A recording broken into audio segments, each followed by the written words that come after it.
back to the channel. This is Garza Outdoors Productions. I'm Gene, and today I want to talk about fishing reels. This is not going to be a gripe. What I'm about to tell you is just for your information, so that you understand what gear I use and why I chose it, and how I made it fail. Even though in some cases some people say, hey, this particular fishing reel is designed for saltwater. In most cases it is, but there are things that can happen to it, and in this case it's my fault. If you saw the video, and I'll put a link to it down in the description. If you saw the video from us in Port Aransas, actually there's two. I have actually used these reels that I'm about to show you. I've actually used them twice on two different occasions down in Port Aransas on the jetties. But this last video, the winds were strong, the waves were huge, and where I had placed my rods, they were absolutely being swallowed by waves, literally. I actually turned around and looked back at one location where I had set my rod to see how it was doing, and I could just see, after the wave left, I could see water just draining from it.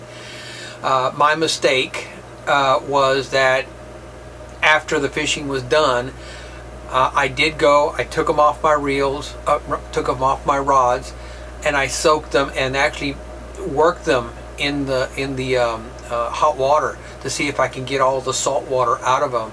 And for the most part, it did. My mistake was not drying them, or not opening them up and drying them out inside. Just soaking them in bath water, basically, and working them wasn't enough to get all the salt out. Now, here's the funny part. These are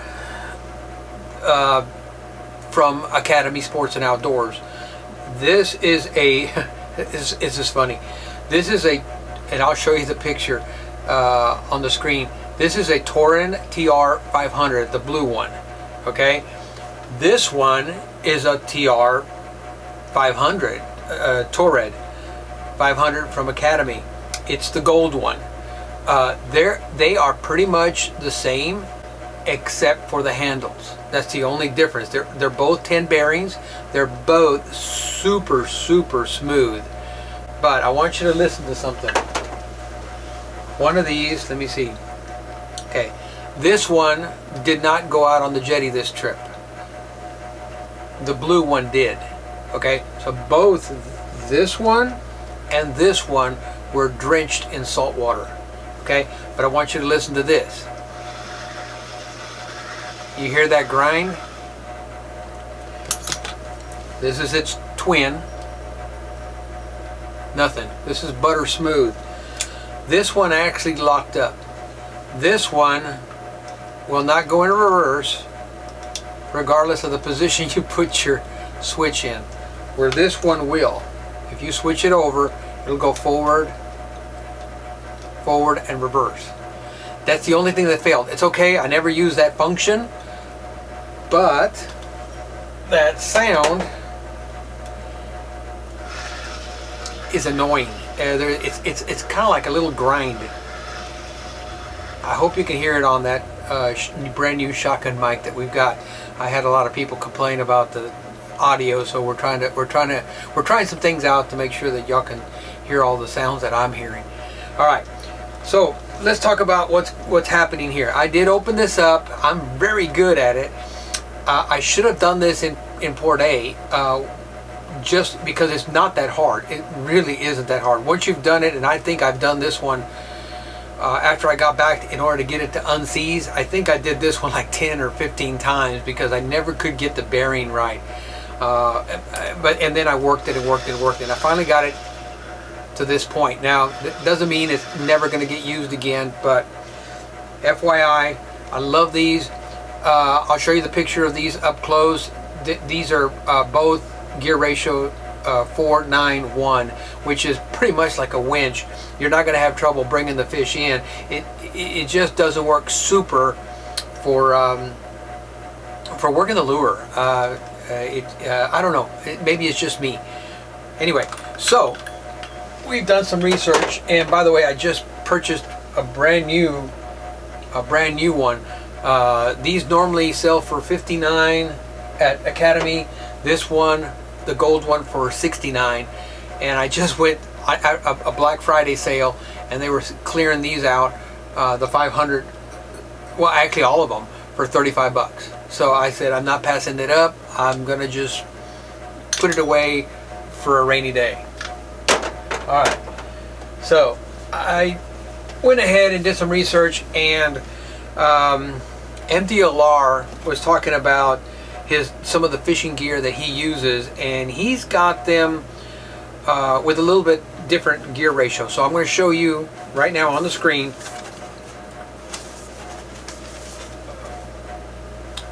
the Pacifica, which you shouldn't be a stranger to.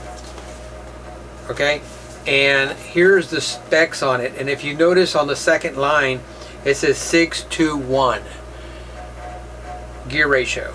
All right, it has a 33-pound drag, and by the way, this is it's called the Honor XT 5000, which I love the 500s for the 50s, 500s, or the 5000s for ocean and for striper over in Lake Texoma or down below the dam. But anyway,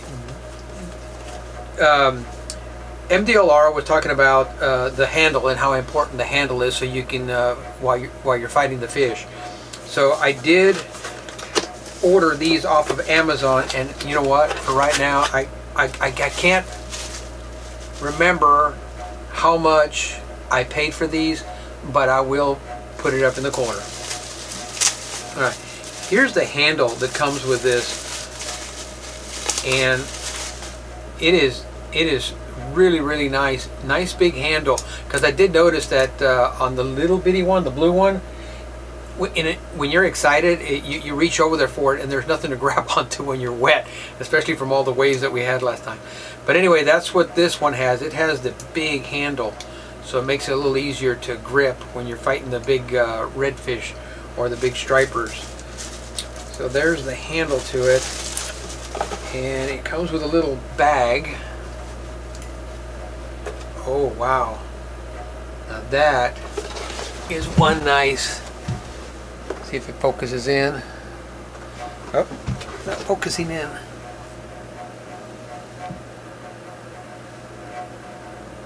Wonder what's going on there. Okay, you know what, I'll just take a picture. I'll take a picture and show you what this looks like up close, since my camera doesn't seem to be wanting to focus at that distance. But that is one nice. I'm going to pair this up. I think I'm going to pair this up with my my pin reel, pin rod. Sorry, my pin rod. Wow, that is smooth. But anyway, that's what we're doing. Is we are going to baptize some new fishing reels next time we go to Texoma. Oh, they even include some extra, I think, drag washers. All right, so that's the Pacifica, and we may just, use the old ones for Texoma, and use this for the saltwater. So these are supposed to be saltwater. Let's go to the old Swiss knife. All right, so the next one I'm going to show you is the Poseidon PD 5000. Okay, I didn't want to buy two of the same. I want to try this out, and I've had them actually here in the man cave for about a month. So I don't know if they'll let me return these if they don't work out. But I'll show you the specs on this one. This one is also it's rated for salt water. I'm trying to see where the drag is. See, it doesn't give me a number on this one for the drag, but it's a 5:1 ratio, and it does have a power handle.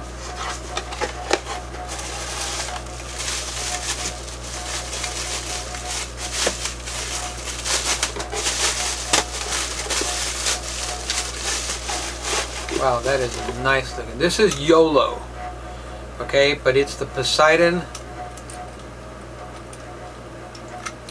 This is the Poseidon 5000, and it also has the power handle. Now this one is hard, where the other one is more of a, has more of a gel feeling to it. But that looks like it can fight some fish right there. Let's switch it over. Oh, there, it's anti-reverse. I don't see what the drag poundage is on the box, but there was a reason I bought it, and I know one of them was the drag poundage. But anyway, that's where we're at with the fishing reels and the problems that we experience. They do mention, well, by the way, how many bearings are on this thing?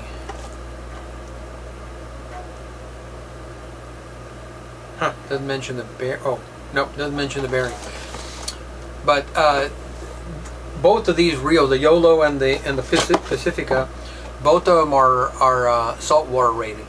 Okay, so that's our main focus, to make sure we get something that's going to last out there. So watch for the review after the next trip to Port Aransas to see how these held up. Okay. Now, I'm going to talk to you about something else. Another reel. And it's... Time out. Alright.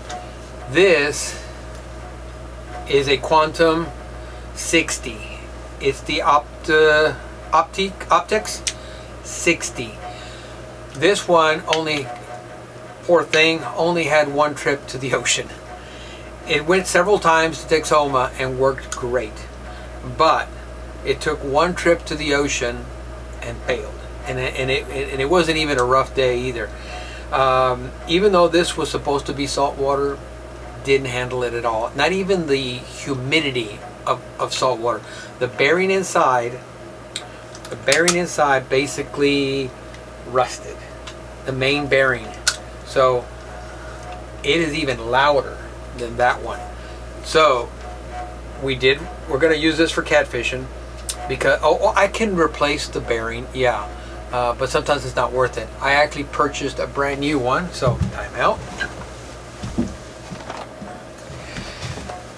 It's a little bit different now. They're a little bit different colors. You can tell the red here, but I went ahead and bought a replacement just in case. Besides, they were very, very inexpensive at Walmart. So alright, so basically I'm retiring this one to catfishing. I may go ahead and break down and go down here to a place they sell bearings and take that bearing and see if I can just replace that bearing. But it was very good. I love the size of this handle. It was very easy to grab, especially when your hands are wet. But that's where we are with the Optiplex. I know they sell these down in Port Aransas, but like I told the guy there, it says, it doesn't hold up to saltwater, and it's just that main bearing. Alright guys, well, that's what I've got for you today. It's just a quick information of some of these reels. So hopefully you don't have this problem with the bearing seizing, rusting, and all that. But opening them up, oiling them up, it makes a world of difference to make your equipment last. Oh, by the way, on all my rods, if you go to the furniture section, furniture cleaning section in Walmart, or Home Depot even has it, get the orange oil. That's what I use on my rods to keep them from scratching, keep them from drying out, and also keeps the scales from sticking to the rods. Salt doesn't stick to it. I oil all the ceramics, the steel, everything, to make sure that it just stays nice looking. So that's what I've got for you today. So please give me a thumbs up. Go ahead and subscribe if you haven't subscribed, and share this with your friends. Also, press that notification button and it'll tell you, YouTube will let you know when I drop another video in there. Hopefully this will help out, and like I always say, if it jerks, set the hook. Bye y'all.